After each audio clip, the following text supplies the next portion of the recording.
Paano nga ba natin masasabing soulmate na natin ang isang tao? Not necessarily romantically ha. Tipong soulmate kasi parang ang tagal nyo na magkasama. At pag magkasama kayo, gets na gets nyo yung isa't isa. Pag-usapan natin yan. Hi, this is Albridge. And before we start, uunahan ko na kayo. Soulmates is more than just a physical attraction. Hindi porket crush mo, soulmate na kayo. Ano yun? Hindi rin yun love at first sight ha. Again, crush and love at first sight is both based by physical attraction. Hindi sila soulmate. Hindi porket crush mo at love at first sight ka, soulmate na kaagad. May ganun ba? Malalaman mong soulmate mo ang isang tao because, number one, hindi mo namamalayan ang oras pagkasama siya. Yung tipong kahit na abutin kayo ng umaga, kakakwento, okay lang. Tipong pagkasama mo siya, hindi mo namamalayan ilang oras na pala, no? Madaling araw na pala. Nangyayari lang yon dahil komportable ka. Komportable kang kasama siya. Na masaya kayo kahit sa simpleng kwentuhan lang. Sa simpleng magkasama lang talaga kayo.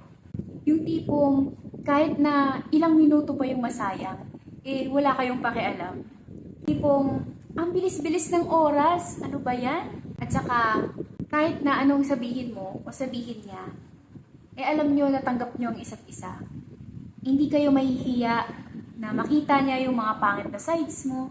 Hindi rin siya mahihiya na ipakita yung mga pangit sa sides niya. Basta komportable lang kayo na magkausap. Komportable lang kayo sa isa't isa.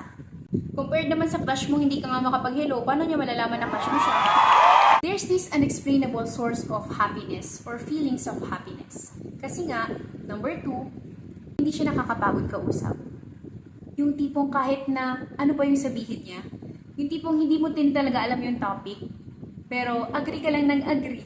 Tipong kahit na abutin pa kayo ng magdamag, ng madaling araw, ng magkausap, na kahit ano pa yung pinag-usapan nyo, ano pa yung segue yan ng pinag-usapan nyo, at kahit saan pa pasikot-sikot manggaling yung pinag-usapan nyo, hindi ka napapagod sa kanya.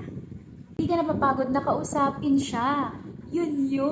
Yung tipong kahit na pagod ka nung araw na yun, kahit na antok ka na, kahit na ang dami mong ginawa, gusto mo na lang mamahinga. Pero kapag kausap mo siya, hindi ka ba napapagod? Hindi ka mapapagod, basta kausap mo lang siya. Tipong yung katawan mo, nagre-reklamo na. Nagre-reklamo na siya kasi gusto niya, magpahinga ka na, matulog ka na. Pero yung isip mo, hindi yun yung sinasabi. Kumbaga yung sinasabi ng isip mo, gustong-gusto mo yung topic kahit hindi mo naman talaga alam. Pahinga to eh. Ganun ka na lang talaga. Kahit na hindi mo gusto yung topic, hindi mo gusto yung mga pinag-uusapan nyo, basta nakatitig ka lang sa kanya at naririnig mo yung mga kwento niya, masayang masaya ka. At para bang siya na yung pahinga mo. Kasi nga, there's this unexplainable deep connection because number 3, gets ka niya at gets mo siya. Wala na, mic drop. Kahit tipong hindi siya nagsasalita or hindi ka nagsasalita, gets mo? Gets? Yung eksena nyo kapag magkasama kayo, naka-bluetooth na kaagad. Hindi ka pa nagsasalita, hindi pa siya nagsasalita. Bakit parang konektado na tayo? Bakit parang automatic paired na tayo? Minsan nga parang mas konektado pa natin sila sa mga matatagal na nating kaibigan. Kahit na recently mo lang sila nakilala. Bakit gets mo ko? Bakit mas gets mo ko kaysa sa matagal ko ng kaibigan? Yung tipong kahit anong sabihin niya, gets mo kaagad. Kasi parang, same. So, naiintindihan mo ko. Hello? Soulmates tayo? You both somehow shares same values, same sentiments, same characteristics, same beliefs, and everything. Tipong parang magkapatid na lang talaga kayo no? Galing lang. Kasi, pareho, same na same. Highs. At lahat ng nabanggit ko, marirealize nyo lang or malalaman nyo lang kapag nahanap nyo na ang soulmates nyo. Yung tipong same talaga kayo. Same ng rants, ng values, ng characteristic, ng beliefs, lahat-lahat. At pag nahanap nyo na, ewan ko sa inyo, dun nyo malalaman kung soulmate nyo nga ba talaga ang isang tao. Yung kahit na first time nyo lang magkita at magkasama or magkausap, parang matagal na kayo magkakilala. Baga Bluetooth device talaga. Doon yung mafe-feel na parang ang tagal nyo na magkakilala. Na para bang kahit na kakakilala lang natin pero bakit parang may something na? Again, this something is not literally about romantically agad.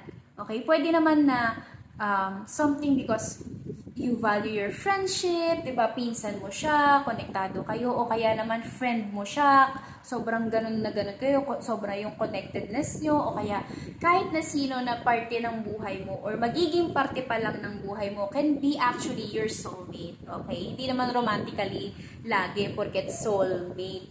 Hindi naman porket soulmate mo, jojowain mo na, di ba? Asawahin mo.